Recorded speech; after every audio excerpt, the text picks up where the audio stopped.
agakora ibyo twakwita ngo ni umurimo w'Imana, ariko hari abo atabanye nabo amahoro, akagenda afite abacira icyuho cyangwa abo agambiriraho ikibi, nyamara agakora umurimo w'Imana, ariko ntago ari uko ijambo ry'Imana ribitubwiye. Muri aka kanya ijambo ry'Imana ryo riratubwiye ngo tugire umwete wo kubana n'abantu bose amahoro, kandi tugire umwete wo kwezwa. Riratubwira ngo kuko utejejwe wese atazabona umwami Imana. Ese mwene data, nshuti yanjye, nimba ufite intumbero yo kujya mu ijuru, banza ukora iki kintu.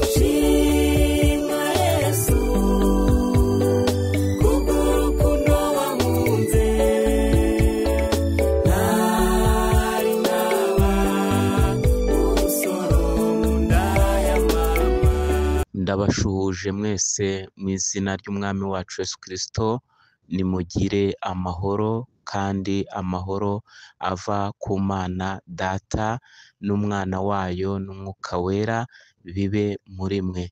Ndabashuhuje aho muri ku mpande zose z'isi. Nyamuneka abumva ikinyarwanda mugire amahoro, kandi mbashimira kubwo urukundo mutwereka kuri uru rubuga Agira Neza Yesu TV, mudukurikira mukora subscribe, abandi mukora like. Ndabashimiye. Imana y'amahoro nibaha umugisha, kandi Imana ibagirire neza, isubize kwifuza kwanyu. Ngira nti rero, birashoboka yuko waba ubabaye bitewe n'impamvu z'ikibazo urimo, birashoboka ko waba uri kurira bitewe n'igihe uhagazemo, kuko mu isi niko bimera, ibihe biha ibindi kandi ibihe birahinduka. Ariko ngira nti ihangane kandi ukomere, wihangane, rimba ari n'ishuri urimo uryige neza kugira ngo nurirangiza uzahabwe diporome. Imana ikugirire neza, kandi Imana iguhe umugisha. Ni ukuri nta mvura idahita, kandi nta joro ridacya. Imana igushoboze, kandi Imana ikugirire neza. Muri aka kanya rero ndashima nanjye Imana ko Imana yabanye nanjye ikandinda, kandi ikangirira neza. Yarandwaniriye, ni ukuri ni byinshi nagiye mbona byagombaga kuntembana, ariko Uwiteka yarahabaye. Izina ry'Imana nirihabwe icyubahiro. Reka rero mbere yo kugira ngo dusome ijambo ry'Imana Uwiteka yashyize ku mutima wanjye, reka tubanze dusenga Imana. Mana nyir'ibihe, Mana nyir'ubushobozi, nguciriye bugufi, uko ndi ni uku, uko ndeba ni uku, ariko ijambo ryarambwiye ngo mbere kugira ngo tubanze tugire icyo tuvugira imbere yawe, tubanze twitandukanye n'ibidatunganye. Nanjye mbanje kwitandukanya n'ibidatunganye, nsaba imbabazi z'ibyaha byanjye kugira ngo unyeze, kandi kugira ngo ururimi rwanjye urugobotorere kuvuga ibishimwa kandi ibituruka kuri wowe. Ntaba ari njye, ahubwo izina ryawe rihererwe icyubahiro muri njye. Byambaje Imana mu izina ry'umwami wacu Yesu Kristo, amen. Reka dufatanye ijambo ry'Imana tugiye gusanga hano mu gitabo, ariko rifite umutwe uvuga ngo, cyangwa intego, ijambo tugiye kuganiraho ni ijambo rifite intego igira iti rivuga kwezwa. Ni ijambo rifite intego cyangwa rifite umutwe uvuga ko bikwiye ko twezwa.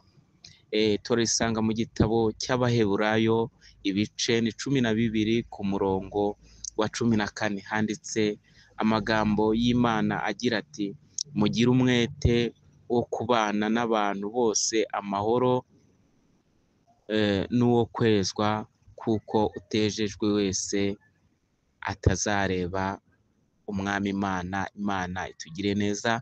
Reka twongere turisubiremo.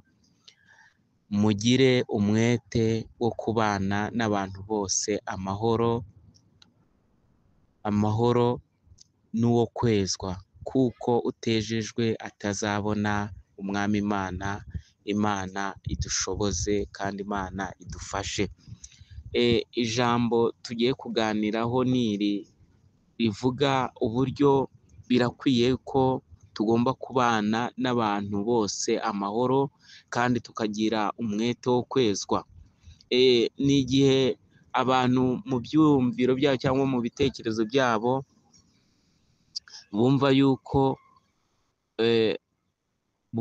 kubana n'abantu bose amahoro atari ngombwa, akumva ko umuntu urimba amuhemukiye nawe agomba kumuhemukira, ariko ubwo igihe utazaba ubanye n'abantu bose amahoro ngo ugire n'umwete wo kwezwa, ntabwo bishoboka ko wazabona umwami Imana. Ibyo bintu abantu benshi barabigendana, umuntu akagenda hari abo afitanye akabwiriza ubutumwa, hari abo afitanye nabo amakimbirane, akaririmba hari abo afitanye nabo amakimbirane, agakora ibyo twakwita ngo ni umurimo w'Imana, ariko hari abo atabanye nabo amahoro, akagenda afite abacira imanza cyangwa abafite abo acira icyuho cyangwa abo agambiriraho ikibi, nyamara agakora umurimo w'Imana, ariko ntabwo ari uko ijambo ry'Imana ribitubwiye. Muri aka kanya ijambo ry'Imana ryo riratubwiye ngo tugire umwete wo kubana n'abantu bose amahoro kandi tugire umwete wo kwezwa. Riratubwira ngo kuko utejejwe wese atazabona umwami Imana.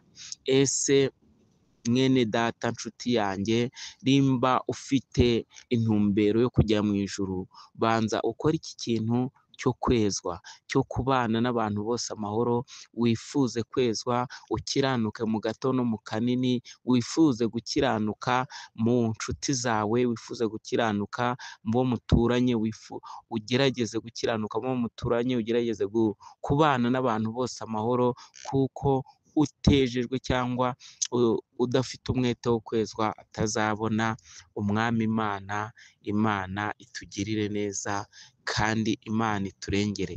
Nkwifurije kubana n'abantu bose amahoro, nkwifurije kugira umwete wo kwezwa n'uwo gutunganira Imana.